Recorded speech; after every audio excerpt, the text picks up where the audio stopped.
तुम जिस कुटिया के दीपक हो जग में उजाला कर दोगे। भोली भाली मुस्कानों से सबकी झोली बिगड़ जाए तकदीर बदल दे। बिगड़ी जो तकदीर बदल दे ऐसी तुम तस्वीर हो। नाज करेगी दुनिया तुम पर भारत की तकदीर हो। नन्हे बच्चे ओ प्यारे बच्चे, नन्हे बच्चे ओ, सब लोग बोलिए नन्हे बच्चे ओ प्यारे बच्चे, नन्हे बच्चे ओ प्यारे बच्चे, आने वाले कल की तुम तकदीर हो। नाज करेगी दुनिया तुम पर भारत की तस्वीर हो। नन्हे बच्चे ओ प्यारे बच्चे, नन्हे बच्चे ओ प्यारे बच्चे। एक दिन होगी जमी आसमां चांद सितारे हाथों में, हाँ चांद सितारे हाथों में, हाँ। एक दिन होगी बागडोर भारत की तुम्हारे। एक दिन होगी बागडोर भारत की तुम्हारे हाथों में। तोड़ सके ना दुश्मन जिसको ऐसी तुम जंजीर हो। नाज करेगी दुनिया तुम पर भारत की। नन्हे बच्चे ओ प्यारे बच्चे, नन्हे बच्चे ओ प्यारे बच्चे, नन्हे बच्चे। बोलिए भारत माता की। तो आत्मी भाइयों बहनों, ऐसे प्यारे बच्चों को गढ़ने का काम कौन करेंगे? कौन करेंगे? हम लोग करेंगे। और जिनके बच्चे अगर संस्कार रूपी सांचे में नहीं ढलते ना, तो वो ना जाने कहां अपने माता पिता की नाक बता देते हैं। नीची करते। एक सेठ जी थे। सेठ जी का एक ही बेटा था। बोलिएगा इतनी माता की, कमर सीधी करके बैठो। यज्ञ भगवान की एक ही बेटा था। किसका? बोलिए ना। ए बाबू बैठो। ए बच्चा। अब सेठ जी के यहाँ पर लड़की देखने के लिए 4 मेहमान आए और उसी दिन वो सेठ जी के बेटे का रिजल्ट आने वाला था, कक्षा 12वीं का। सेठ जी ने अपने बेटे से कहा, देखो बेटा, बोलो आज अपने घर में 4 मेहमान आने वाले हैं और आज ही तुम्हारा रिजल्ट भी आने वाला है। तो देखो मेहमान भी आएंगे, तुम्हारा रिजल्ट भी आएगा। शायद ऐसा मौका ना आ जाए कि मेहमान बैठे हो, तुम रिजल्ट लेके आओ और फिर अगर फेल वेल हो गए तो बेइज्जती मेरी होगी। मैं इस गांव का, नगर का बड़ा जाना माना बोलिए सेठ हूं। तो लड़के ने कहा, पिताजी आप ये बता दीजिए ना, अगर मान लो धोखे से मैं एक विषय में फेल हो गया तो मैं कैसे बोलूंगा? तो बोले संकेत कर देना, श्री राम जय राम, सावधान संकेत कर देना।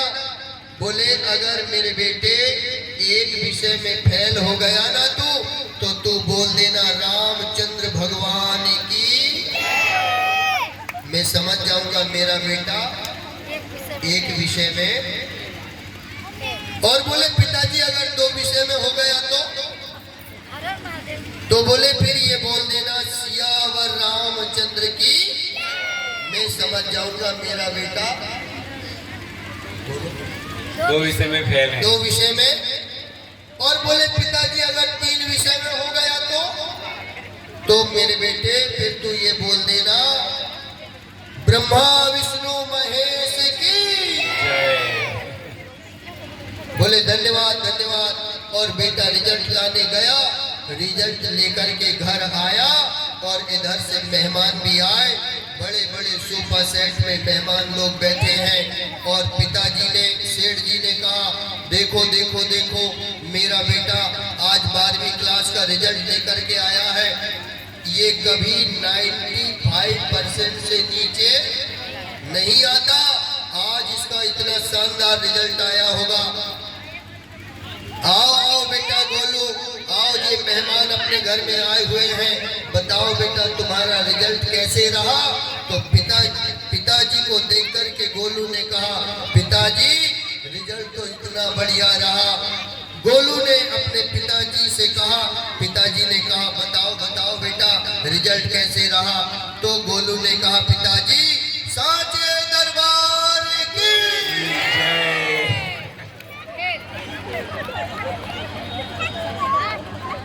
म्हणजे बस सब विषय में फेल।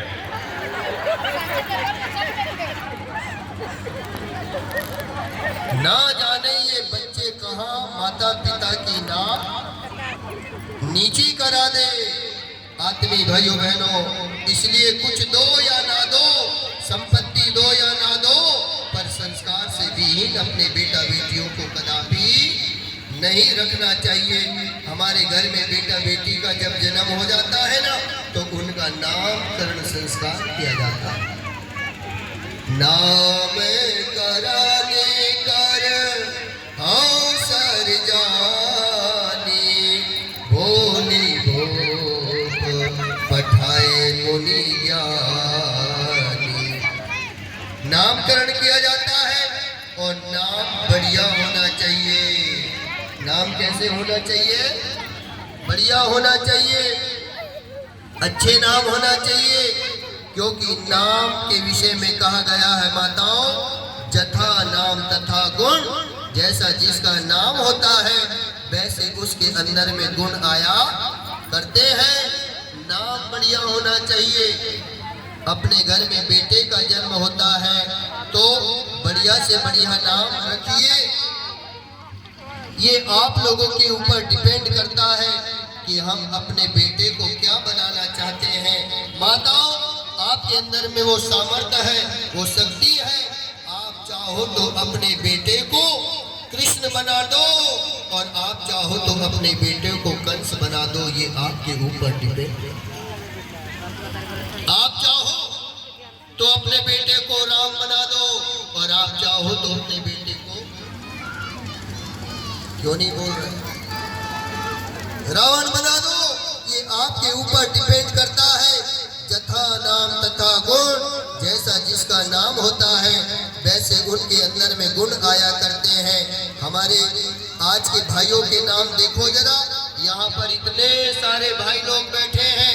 यहाँ पर कोई सम्मानीय हरिद्वार उपाध्याय जी हो सकते हैं, श्री जयप्रकाश जी हो सकते हैं, श्री चित्रंजन दास जी हो सकते हैं, नवीन कुमार जी हो सकते हैं, राकेश सिंह जी हो सकते हैं, रामविलास जी हो सकते हैं, अशोक जी हो सकते हैं, शंभू शरण जी हो सकते हैं, अखिलेश जी हो सकते हैं, राधा रमन जी हो सकते हैं, सुरेंद्र जी हो सकते हैं, सुदर्शन जी हो सकते हैं। परंतु ये गांव में कोई कंस नाम का आदमी हो तो हाथ खड़े करो। कोई दुर्योधन नाम का है क्या? कोई रावण नाम का आदमी है क्या? नहीं आदमी भाइयों बहनों, इतने बढ़िया बढ़िया नाम।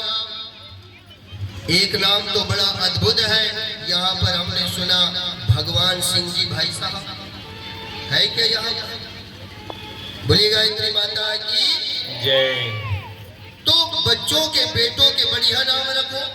आकाश नाम रखो, विकास नाम रखो और विशाल नाम रखो। राम है, भरत है, शत्रुघ्न है, इतने बढ़िया बढ़िया नाम है। और घर में अगर बेटी हो तो बेटियों के भी बढ़िया नाम रखो। गायत्री रखो, प्रज्ञा रखो, रितंभरा रखो, दीक्षा रखो, जागृति रखो, प्रगति रखो। सरस्वती रखो, दुर्गा रखो, काली नहीं, काली मत रखो। काली रखने में तो गड़बड़ होती है। बोलिए दुर्गा माता की जय। हाँ, सुशीला देवी हो सकती है, सुनैना देवी हो सकती है, कृष्णा नाम रखो, शांति देवी हो सकती है। ये इतनी बड़ी भीड़ जो बैठी है माताओं, इसमें हमारी कुसुम बहन जी हो सकती है, शांति देवी हो सकती है, हीरामणि बहन जी हो सकती है। आप सब लोगों से हमारा परिचय हो चुका है। बबीता हो सकती है, सुनीता बहन जी हो सकती है, शारदा कितना सुंदर नाम है, किरण कितना अच्छा नाम है, सुकुमारी कितना अच्छा नाम है, मधु बहन जी हो सकती है, रोशनी बहन जी हो सकती है, मीना पाठक बहन जी भी हो सकती है। परंतु इतनी भरी सभा में अगर कोई मंत्रा नाम की माता बैठी हो तो हाथ ऊंचे करो। मंत्रा कोई सूर्पनखा नाम किसी का है क्या? सूर्पनखा नाम भी किसी का नहीं है और मंत्रा नाम भी किसी का नहीं है। अच्छा, मंत्रा की पोस्ट भले ही खाली हो गई पर मंत्रा का काम आज भी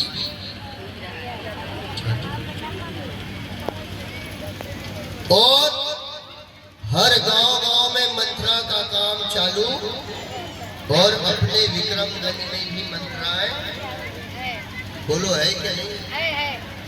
और विक्रमगंज में है ही है, पर यहाँ भी आकर के 3 मंत्राएं, चाहो तो मैं परिचय करा दूं। अच्छा, मंत्रा का काम सुन लो पहले। मंत्रा का काम क्या होता है बाबू? मंत्रा का काम होता है इसकी, उसको और उसकी, उसको और उसकी, उसको और उसकी। हाँ, ये कुविचार है। जब तक वो उसकी, उसको, उसकी, उसको, उसकी, उसको ना बता देना, तब तक वो मंत्रा के मन को शांति, वो मंत्रा लकड़ी टेकते जाएगी और वो देखेगी कि किसके घर घराने में नई नवेली बहू आई है। और जाने के बाद में वो मंत्रा क्या करेगी, नई नवेली बहू को देखेगी और कहेगी, लवली जी माँ जी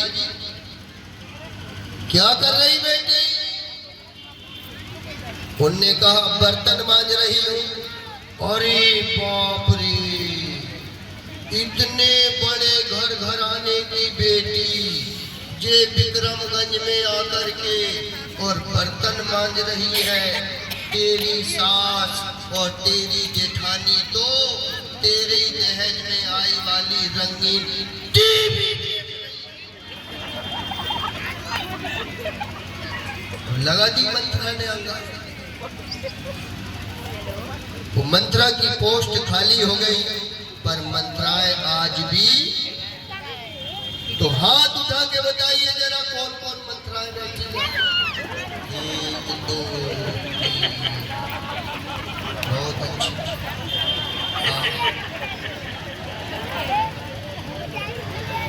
बोलिए गायत्री माता की। चलो आपने बताते हैं तो मैं ही बता देता हूँ और यहाँ बुलवा के उनका सम्मान करा देते हैं। तो नंबर 1 में है श्रीमती, देखो वो हमको देख रही है कि ये भाई साहब देखो, तो आज नहीं बताते बाबूजी, वर्षों के दिन चलते चलते नाम की घोषणा करें और चल जाए। 2 दिन अभी रुकना है। बोलिए तो भगवान की जय। तो मेरे भाई बहन, हम निवेदन कर रहे थे नामकरण संस्कार की। बेटियों के बढ़िया नाम रखना चाहिए, पर आज नामकरण संस्कार की प्रथा हमने बिगाड़ दिया और क्या नाम रखने लगे, चिंकी, पिंकी, अबली, बबली, डबली। ये नाम बेटियों के नहीं हो सकते। बेटों के नाम बढ़िया जो हमने बताया ऐसे नाम रखिए, चिंटू, पिंटू, ओलू, गोलू, मोलू, सोलू, ये ऐसे के नाम नहीं होना चाहिए। नाम जथा नाम तथा गुण, बढ़िया बढ़िया नाम होना चाहिए। इसके बाद मेरे भाई बहन, बेटा बेटी और बड़े होते हैं 6 महीने के, और कुछ खाने पीने का उनका मन करता है तो भोजन को हमेशा संस्कारित करके खाना चाहिए। बोलिए एक भगवान की। भोजन को हमेशा संस्कारित करके खाना चाहिए, क्योंकि जैसा खाओ अन्न वैसा बने मन, जैसा बने मन वैसा चले चिंतन, जैसा चलता है चिंतन वैसे बनते हैं विचार, और जैसे बनते हैं विचार वैसा बनता है परिवार, और जैसा होता है परिवार वैसे होती है सुख और दुखों की बौछार। इसलिए अन्न को हमेशा संस्कारित करके लेना चाहिए। अपने घर में माताएं बहनें भोजन का निर्माण करती हो माताओं, तो सबसे पहले भोग लगाना चाहिए। किसको? बोलिए। सबसे पहले भोग लगाना चाहिए ईश्वर को, भगवान को, गौ माताओं को भोग लगाना चाहिए। और उसके बाद फिर वो क्या बन जाता है? प्रसाद। क्या बन जाता है? प्रसाद। भाइयों बहनों, जैसे मान लो अभी भगवान के पास में केले चढ़ाए हैं। जब आप लोग बाजार मार्केट गए खरीदने के लिए केले, तो खरीदने बेचने वाले से आप लोगों ने क्या बोला? 1 दर्जन क्या दे दो? केला दे दो। और वहां से लेकर के आए, और लेकर के आने के बाद यहाँ भगवान के पास में चढ़ा दिए। और जब वो बांटने का क्रम आया तो क्या कह के बांटोगे घनश्याम भैया? क्या बांटोगे? प्रसाद। जोर से बोलो।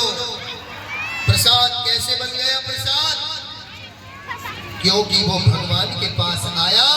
जब वो केले प्रसाद बन सकते हैं तो आपके घर में परिवार में बनने वाला भोजन भगवान को भोग लगाने के बाद मेरे भाई बहन क्या बन जाएगा? प्रसाद। और प्रसाद को हमेशा बांट करके, मिल बांट के खाया जाता है। प्रसाद की कभी छीना झपटी, बोलो, कभी छीना झपटी नहीं करते। प्रसाद को तो हमेशा माता जी मिल बांट के पाया जाता है, खाया जाता है। इसलिए भगवान को भोग लगाए बिना प्रसाद या भोजन नहीं करना चाहिए। 6 महीने के बेटा बेटी हो जाते हैं तो बढ़िया उनका अन्नप्राशन संस्कार कर दिया जाता है। फिर एक और मुंडन संस्कार आता है। मुंडन संस्कार को विचारों को काट करके सुविचारों की स्थापना करने का नाम है मुंडन संस्कार। अगर आपके घर में बेटा बेटी जिनके अभी तक मुंडन नहीं हुआ है, बाल नहीं उतारे गए हैं, तो उनका मुंडन संस्कार भी कल यहाँ से करवा दिया जाएगा वैदिक मंत्रों के माध्यम से। तो ये मुंडन संस्कार, और मुंडन संस्कार के बाद में भाइयों बहनों एक और बड़ा महत्वपूर्ण संस्कार आता है जिसका नाम है विद्यारंभ संस्कार।